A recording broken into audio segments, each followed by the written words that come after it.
It was a typical Thursday evening that was about to become not typical at all. My wife, Anna, and I were working together in the kitchen as we often do when cooking dinner. She was chopping onions while I was cutting cheese and ham into small cubes for our omelet when she said something that caught my attention. "Brad, we've been married for almost 7 years, and we've always been completely honest with each other, haven't we?" I stopped cutting the ham and replied, "Of course, we agreed. It was one of the most important parts of our relationship before we said yes to each other." She turned away from the counter and looked at me thoughtfully. I had met someone. Suddenly, the hair on the back of my neck stood up like I'd just been electrocuted. "You met someone? What does that mean that you've met someone?" I asked, even though I was deathly afraid. I already knew the answer. "A guy at work, a really nice guy. I had lunch with him." "I'm assuming there's more to the story. So carry on. Are you telling me that you met a really nice guy at work that you had lunch with and you like him? Maybe really like him?" A guilty expression flashed across her face and she looked away from me, nodded her head and said very quietly, "Yes." Suddenly, I didn't want an omelet or anything at all. In fact, I was starting to feel nauseous, but I had to keep talking. I dropped the knife on the cutting board and put both hands on the table to keep from falling over. "How far did things go between you and this really nice guy?" There was a lot of tension in my voice, and she retreated to the counter. "Just had lunch every day for a few weeks and had dinner last week when you had that late-night business meeting." "Did you two hold hands, kiss, do any heavy petting?" Her face went pale and she nodded again. "We kissed." Disgusting bile was coming up my throat, and I was close to choking on it. "Did you have sex with him?" She glanced at me quickly and shook her head negatively. That stunned me, and I had to push back my chair and sit down. "So you haven't slept with him yet, but you're planning to?" A curt nod. "I guess I am. He wants me to go away with him for the weekend." "And you're going?" "Yeah. I don't want to upset you, but I need to figure out what he means to me." "I'm sorry, Brad. I know you're hurting, and I hate it, but I told him I'd go with him. Couldn't sneak out without telling you. We've always been so honest with each other about everything." "Can I ask where you two are going?" "Las Vegas." "Sharing a room, I assume?" "He says he booked a room." "Big spender. He thinks very highly of me." "I'm sure he does." "When are you leaving?" "Tomorrow morning." "Wow.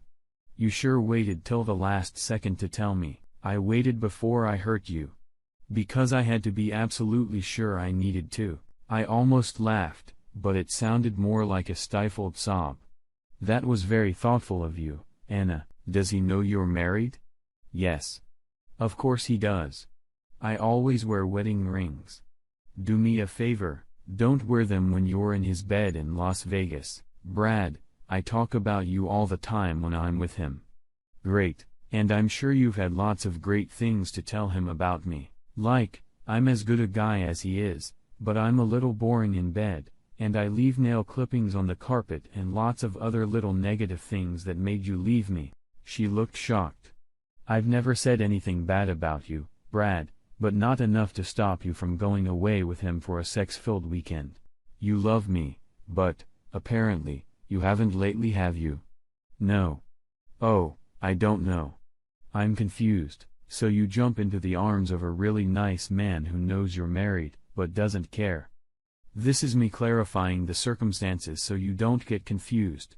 Right? A few days and nights in Vegas in his arms and in his bed to clarify everything you feel about me and him, to let him take possession of your body, which, by the way, you promised exclusively to me years ago. Let him have you until you can't stand up." She actually had a few tears rolling down her cheek. "I'm on the pill, Brad, so I don't need condoms." "Did your really good boyfriend get tested for STDs recently?" "He's not like that, Brad. He hasn't been with a woman in over 2 years, that's what he says, but I'll bet you a $1 million. It's not true. He's after pussy, Anna. He sees a beautiful, sexy, married woman, and he wants her. It's the perfect game for guys like him. Steal a beautiful, married woman and fuck her, make the pathetic husband a cuckold. If I'm right and he hasn't been tested, you may find out that what happens in Vegas may not stay in Vegas. Something may follow you home in a very unpleasant way. Is this nice guy your boss? No, he's the boss of my bosses. So you're really selling out, aren't you? No point in climbing the corporate ladder when you can use yourself to slide up a rung that's a few scales above you. I don't know what I'm doing, Brad, but I wanna find out, and how rude you're being to me isn't helping. I'm not going to help you go off with another man for a hot weekend of fucking in Vegas. Anna, let me ask you something. If I beg you not to leave, if I get on my knees and beg you to stay here with me, will you do it? She dropped her eyes to the floor and shook her head. I can't, Brad. I told Stan I'd go with him, and I can't break my word. At least now I knew his name. Wow. I see. You can easily break the sacred vows you made to me 7 years ago, but you can't break your promise to Stan. Is that true? I'm sorry, Brad. I don't want to hurt you, but I have to do this for me. Please try to understand. I realized right away that I had lost her, but my pain and suffering gave me an idea, a parting shot that wouldn't make her change her mind, but might make her think about what her actions would do to us. I stood up and turned toward the basement door. Wait here.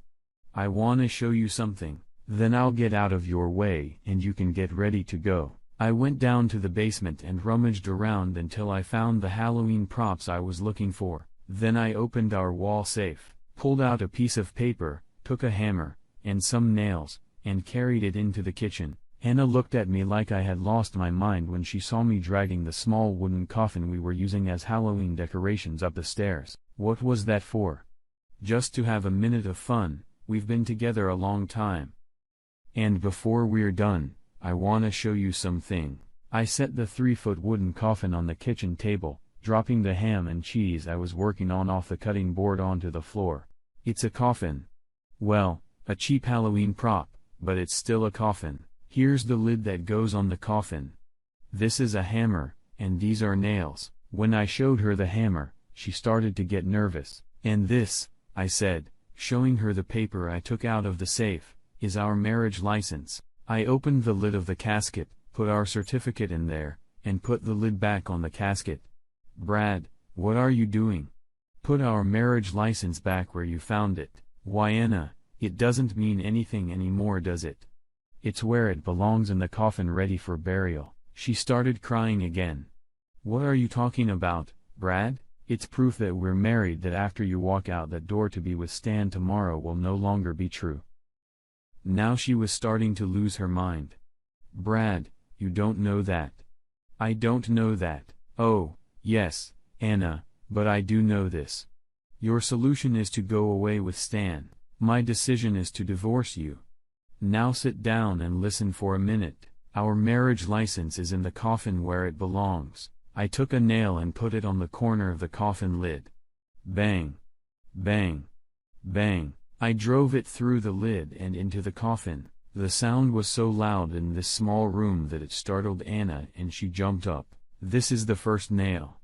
It represents the time you went to lunch and dinner with a really nice guy, Stan. I took another nail and put it on the next corner. Bye.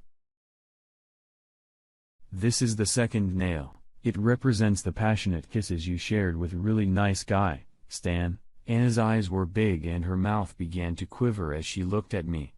Bah! Bang! Bang! I hammered the third nail into the penultimate corner. This nail symbolizes your agreement to go away with really nice guy Stan to Vegas for the weekend. I picked up the last nail and applied it to the lid in the fourth and final corner of the coffin. Bang! I hit it once to get it firmly embedded in the wood. This is the fourth nail, Anna. You've heard the expression about something being the final nail in the coffin lid, the nail that seals it for all eternity, that irrevocably completes the fate of whoever or whatever is inside. That last nail is only partially hammered in, but our marriage is in that coffin. So when you walk out that door in the morning to go to Las Vegas with that really nice guy, Stan, that last nail will be hammered into the coffin and our life together will be over irreconcilably and irrevocably. That's not what you mean, Brad. You can't throw us away over one indiscretion. I'm not throwing us away, Anna. You are.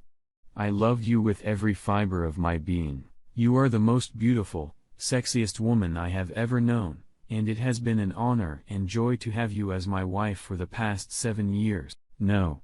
I'm not the one leaving us. If I could, I would climb into that coffin with the proof of our marriage and be buried with it.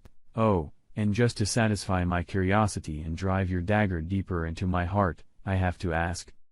If I look in the luggage you're packing to take, will I find some sexy panties and bras and maybe a beautiful negligee you bought just for this occasion? Anna didn't answer. She just continued to cry quietly. But the look on her face told me the answer. That's what I thought. I'm leaving right now. I don't want to be here to witness your final act of betrayal. I'll go back and get everything I need to get through the next couple weeks after you leave with Stan.